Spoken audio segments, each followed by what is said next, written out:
All right, let's get this under the show on the road. And basically, the Suns won because of what I said. But let's talk about this Celtics game first before we get into the Suns game, which clearly was made up by Vegas. Like, no one would ever think the Suns would win that game, missing their starting point guard, the guy that facilitates their whole team. There's no way that anyone could have seen that coming. So that's another way you know the NBA isn't completely legitimate, because that's a game that the Nuggets need to win. But let's take a look here. So Jason Tatum, he bounced back, but he's playing a lot of minutes. Like, I'm looking to see if he's gonna get burned out by the end of the playoffs. Just pay attention to these minutes because he's been playing over 40 minutes every game. I know he's young, but that still is a lot of minutes. So they got a lot from Horford this game. Smart did his thing. Derek White. Literally, they had 2, 4, 6 double-digit guys.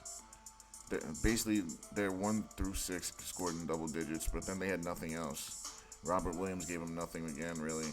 Grant Williams gave him nothing. So they really have a 6-man rotation that can put the ball in the basket and score and keep things going. I just don't know that this is a championship team, guys. I just don't see a championship from this team. I don't think they're as strong as the other team. I don't think they're better than the Nuggets. I don't think they're better than the Suns. Well, maybe as a team they are, but I think KD and Booker would neutralize them.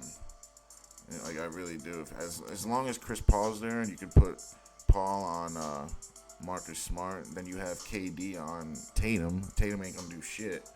And then you have Booker on Jaylen Brown. That would be a good matchup. And then it's basically Horford on DeAndre Ayton. But I just don't see them beat. They can't beat that team, I don't think.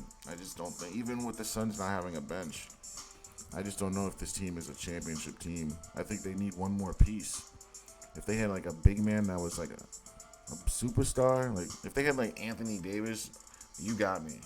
Or if they had like a much better point guard than Marcus Smart, all right, you got me. But these two guys are role players. They're specific to what they do. This is a defensive player. Marcus Smart is. Al Horford, he's like a defender. You know, he's not really an offensive guy. Like, he can score every now and then. He's just a smart basketball player that does the right stuff. He's an old guy. He's been around since what, 2000, I want to say, or maybe not that old. He's been around since like '05, I feel like, somewhere around there. He's an old guy, man. He's been around a long time. He was the the Hawks franchise player. Like, he was their guy for a long time. Now he's just a role player. 76ers, man, I'm just going to say it, man. They're better without Embiid.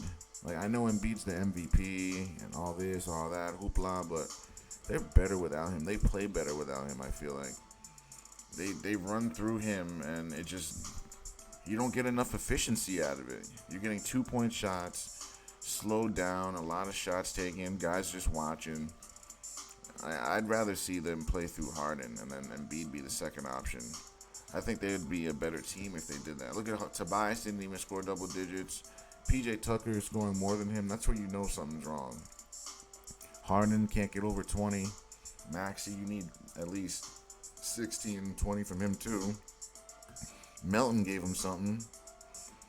Niang gave him something, but ultimately, this team is missing one more player. Even though this team really should be able to compete with the Boston Celtics. Like, Tobias Harris should be able to handle Tatum. Like, those two should be going at each other. And then you got, Harden, but he doesn't play much defense. Him on, what's his name? Jaylen Brown. But Jaylen Brown kind of shut Harden down. Whenever he was on him, Harden couldn't score. I don't think Harden scored a single point when Jaylen Brown was on him. So I guess that's the problem. Harden's kind of out of shape, and he's just not the same Harden he was 10 years ago.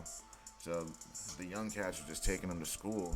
But Embiid should totally be dominating every game they play, but you just don't know what you're going to get out of him. Just like I say with AD, they're the same type of player. You got a decent game out of him, but they lost. Lost by 12 convincingly, right? Convincingly, they just lost the game flat out. So I just don't know. I don't know what to make of this team, other than they need another player or two. So do the Celtics to win a championship. The 76ers to beat the Celtics need another player or two. But the Celtics, they're still a little short But let's talk about this Nuggets game. This Nuggets game over here. So the Nuggets should have won this game. Let's look at their box score, guys. Look at this. 3 guys in high double digits. 20 points or more. Another guy double digits. Nine basically double digits right there. So they had 5 guys double digits. But then got nothing out of Poe. This is their guy that usually hits threes. Got nothing out of him. That's the thing with Poe. Sometimes you'll get a 20-point night hitting threes, and then other nights you'll get 2 points. You just don't know. Bruce Brown, no, that's someone else. Jeff Green only gave you 7, but in only 14 minutes. That's a little weird. So, I mean, they had a well-rounded team, a well-rounded game. Like, these guys scored. They did what they had to do. But you're going to see something on the other side that's alarming.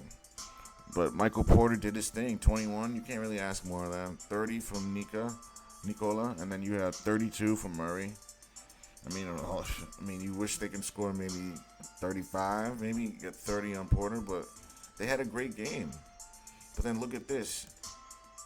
KD had an even better game, and Booker had an even better game. And remember what I said, guys. The only possibility, the only way that the Suns are going to win this series is if Devin Booker and Kevin Durant score 40 points apiece.